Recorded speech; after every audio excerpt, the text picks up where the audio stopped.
నమస్తే, welcome to mega 9 TV. 108 ఇది ambulance number. ఈ నెంబర్ కాల్ చేయగానే అంటూ క్షణాల్లో మీ ముందుకు ఉంటుంది. దివంగత సీఎం రాజశేఖర రెడ్డి చెప్పిన తీరు ఇప్పటికీ మర్చిపోలేం.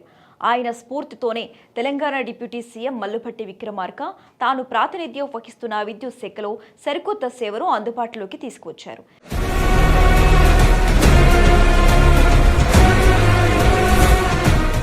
సరిగ్గా 2024 అక్టోబర్ 21న హైదరాబాద్లో డాక్టర్ బిఆర్ అంబేద్కర్ స్మృతివనం వద్ద దక్షిణ తెలంగాణ విద్యుత్ పంపిణీ సంస్థకు చెందిన విద్యుత్ అంబులెన్స్లను ఆవిష్కరించారు.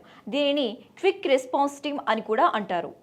ఈ విద్యుత్ అంబులెన్స్ల స్పెషాలిటీ విషయానికి వస్తే ప్రతి వాహనంలో ఒక అసిస్టెంట్ ఇంజనీర్, 3 లైన్ సిబ్బంది, అలాగే అవసరమైన మెటీరియల్స్తో పాటు 24 అవర్స్ సిద్ధంగా ఉంటారు.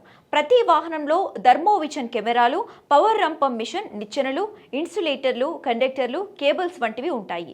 ఈ వాహనంలో ఎర్త్ రాడ్లు, హెల్మెట్ వంటి భద్రతా పరికరాలు కూడా ఉంటాయి.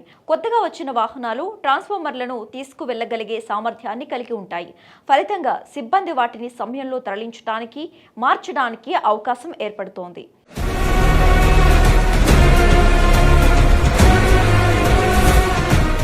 జియోగ్రాఫికల్ పొజిషనింగ్ సిస్టమ్ ఆధారిత సంకేతాలతో పనిచేసే ఈ వాహనాలు విద్యుత్ సరఫరాలో ఏర్పడితే అతి తక్కువ సమయంలో ఈ సంఘటన ప్రదేశానికి చేరుకుని యుద్ధ ప్రాతిపదికన విద్యుత్ సరఫరా పునరుద్ధరణ గావిస్తాయి.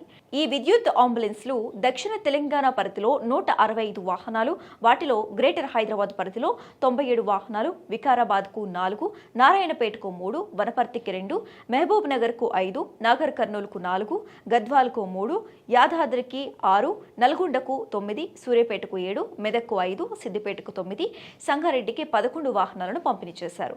అలాగే ఉత్తర తెలంగాణ విద్యుత్ పంపిణీ సంస్థలో 100 వాహనాలు ఏర్పాటు చేశారు. సామాన్యులు సైతం విద్యుత్ అంబులెన్స్లను గుర్తుపట్టే విధంగా వీటిని డిప్యూటీ సీఎం భట్టి తయారు చేయించారు. అయితే గత ప్రభుత్వం హయాంలో ఈ రకమైన వాహనాలు లేకపోవడంతో విద్యుత్ అంబులెన్స్లను రన్ చేసేవారు. దీంతో విద్యుత్ దుర్వినియోగం అయ్యేది. అంతేకాకుండా విద్యుత్ అద్దెల రూపంలో ₹1000 బిల్లులు పొందేవారు. విద్యుత్ పునరుద్ధరణ పనుల్లో చాలా ఆలస్యం జరిగి వినియోగదారులు గంటల తరబడి అంతరాయాలు ఏర్పడేవి. బిల్లుల్లో కూడా చాలా అవకతవకలు ఉండేవి. అప్పటి అధికారులు కూడా పట్టించుకోలేదు.